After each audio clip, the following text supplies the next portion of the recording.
Ginoo. Kag wala ka nag-response sa gihapon, why na niya sa lakton ang iban? Kundi ikaw na lang gina. Kag kabalo ka mo nga sini siyang Ginoo nga ang isa ka balay nga nagabaton sa iya pulong iyagit pa kamayohan. Pati ka mo na. Yes. Kag kabalo ko nga ang pulong sang Ginoo, hindi niya manginwala sing pulos sa inyo diri. Grabe nga taki sang kaaway no. Nagyan kita tino ambal pag nila gani sang tapos tino may uwan. Ambal nila thank you sa Sierra Madre. Nga tungod sang bungyod to sa Luzon natunaw ang mata sang uwan. Ang kilometrahe sang tino 150. Kung nagapadlagan ka motor mo 110, 40 na ganik dasig. Ang mas more kung mag 150 pang kilometrahe niya, 40 ka baskog. So ang 185. Tos. Kung lumanpol sa aton, kung nagtupa sa aton, anong gwa sang balay ta? Ang balay sa mga siman nga napundar 12 years. Babaw dalom mansion. Agyan lang sang isa ka bagyo ubos. Tanong bot mo sing ganon pastor? Dala naton makitaan. Nga bisan ano naton kay makas. Sa isa lang kami so pwede madula sa aton na.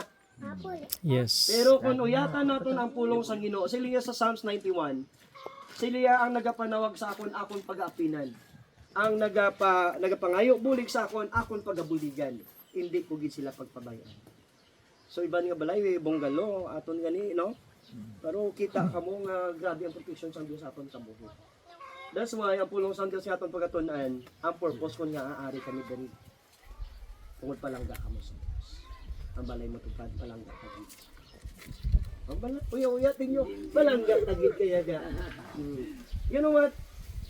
Bisan ano pakasugid sang tawo kung ang tawo wala nagalakat sa gugma. Bisan mayo ka pa magwali kung wala ka nagalakat sa gugma. Busing ganon ang Dios wala sa imo. Yes. Di ba sa ginasimbahan ta sa Katoliko? Di ba? Sila ang Dios gugma. Oh, and then tapos peace be with you. Kag dayon tapos ang balay mo tupad, ang Dios yara sa inyo. Ano sabat niya? Yara man simo. Simbagin mga kamaguya. Oh.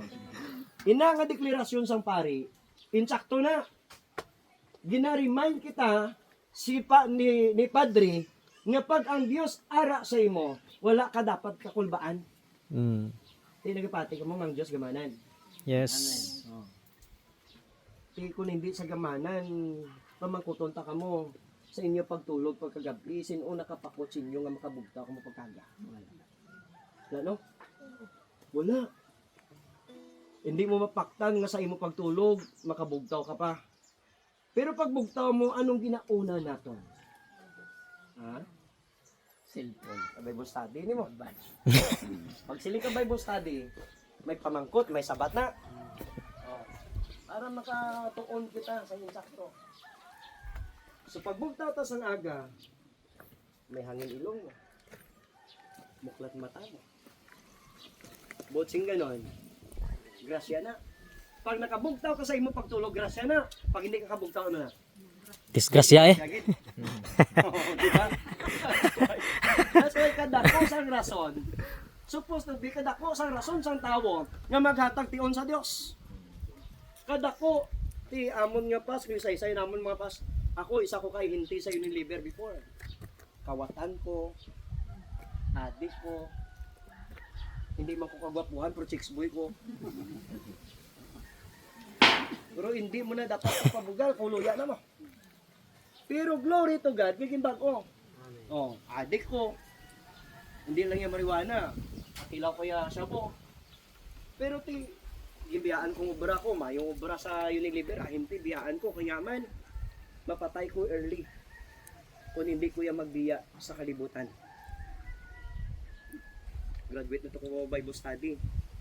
Graduate na ko sa Bible school pero wala ko diyan po nangalagad. Tungod ang ginapaminsan ko, gusto kong makabalay ko santa ko. Gusto kong makasalakyan ko. Pero lain gusto sa Dios, lakat ka Deo. Pakadto di ka magsakay. Oh, sige. Amo ning gusto sa Ginoo. That's why palangga gid kita sa Dios. Palangga ka sa Ginoo. That's why sininga sa Luke 4:18. Siling ni Kristo Jesus. Niya ang Espiritu sa Dios yari sa akon. Ginpadalaan niya ako sa mga katawan para sa pagdala sing mayong balita. Yes. Sa Facebook may makita ka mo mayong balita wala? Ha? Mayong balita, una, sila nga, ang pinakauna, gimit lang ida, sa Lucas 4:18, sila nga mayong balita, una, sa mga imul. Nga, ang karanon, gasapak sa pulong sa Diyos, ha? Mugit. Pariyo sa amon, nga kung sa mga kalibutan, pero hindi kami pobre, ha? Kung sa mga tinaga niya sa kalibutan, hindi kami pobre, kay bless kami mo. Sa tinaga sa kalibutan, kung pobre ka lang ng mga mensahero, di kaya pagsapakon sa mga manggaranon. Sino kayo mo man? Di ba? Pero sila isang Ginoo, una, ang iya paglakat para sa mga imon. Para sa paghilway sa mga ginagpigos. Sa paghilway sa imo sa kapigado kon. Kamusta ka pangabuhi nyo di? Pigado? Naya! Actually, ang tao, basiling pigado gid, pastor. Hindi umpati. Wala sang pigado. Kung kabalo ka lang, mag-apresyar sang kabuhi nga may ara ka sa Ginoo. Yes. Kung kuton mo pigado Japon, paano ka na pigado man? Pagkaga, mamahaw kasi may tinanok ka sa agin. No? Tekapi. Practical niyang word. Pagka dugay-dugay alas ito, mamahaw ka. May itlog ka na ng Istanbul, may Paris uga. Alright? Pagka alas 11:30, alas 11 kayo, temprano pa isa sa umaga, panyaga naman. Alas 11, samon niya sa Bacolod, alas 2 kung panyaga. Oh, alas 11 nyaga ka naman. Oh, may tuloy, may tabagak, nga labas, ginbutangan lang blunggay sa bawan. Although nga daw tinaw lang sa bawan, pero at least may sa bawan. Oh, pagka-udto, ngapi ka naman, alas 3, mga ka naman. May tinanok naman yung kumuting kahoy. Pagka alas 6, yako naman. Paano ka nang intigado? No? See? Amo na ka nami ang Diyos nga itong ginalagad. Sa paghilway sa imo sa kapigaduhon, sa masakit kag balatian, ang pulong sa Diyos. Amen. Yes. That's why you are blessed. Kung nga nakabati ka nakadabot kami diri, hindi tungod lang sa amon nga pagpalangga, tungod sa pagpalangga sa Diyos sa inyo. Ay kung tutuod man, kung hindi ka di kumitado, sino dabot man di man? O, di ba? Sino di mabalik man? Pero God is really good. Bisa nang amon, guro ang ilang mga place, nagambal na nga, hindi na itong balik. Tapoy. Pero ang Espiritu, sang Diyos nga ari sa imo tagipusoon, balik ka to ang akon mga katawhan. I-inform to sila, nga palangga ko sila. Amen. Yes.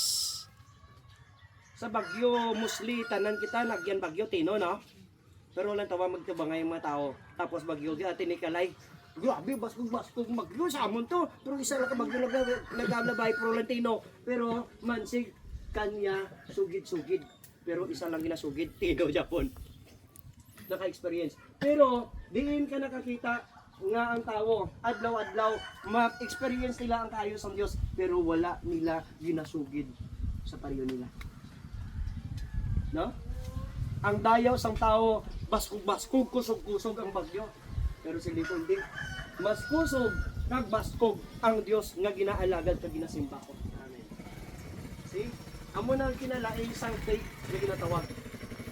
Pagtuo nga ginatawag. Abi nyo nakapabor na ginsakon, sakay ko sa double tire nga salakyan adi pasay. May sticker nakapaslak sa sulod. Wala ka tion sa Dios. Paano kung ang Diyos wala tion sa imo? O, di ba? Bisan ano ka pa kadako nga tawo, ang kabuhi, ano ka pa kataas, 6 footer, 7 footer ka pa, ang imo distansya sang imo kabuhi, 1 inch lang. Kung takson mo ang imo ilong pakadto sa imo bakba, 1 inch lang. Ito sa among time, wala kami ruler. Mag-margin sa una, mo lang ni ginagamit margin ko, di ba? Sino di kabats mo? Kabats ko. Amo lang ni ginamargin, lay no bakal mo.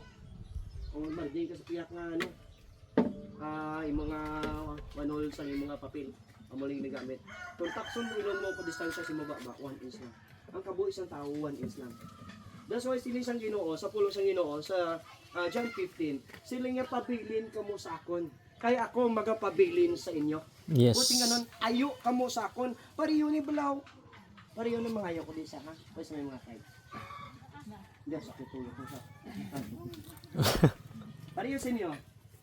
Buhay niya sa patay.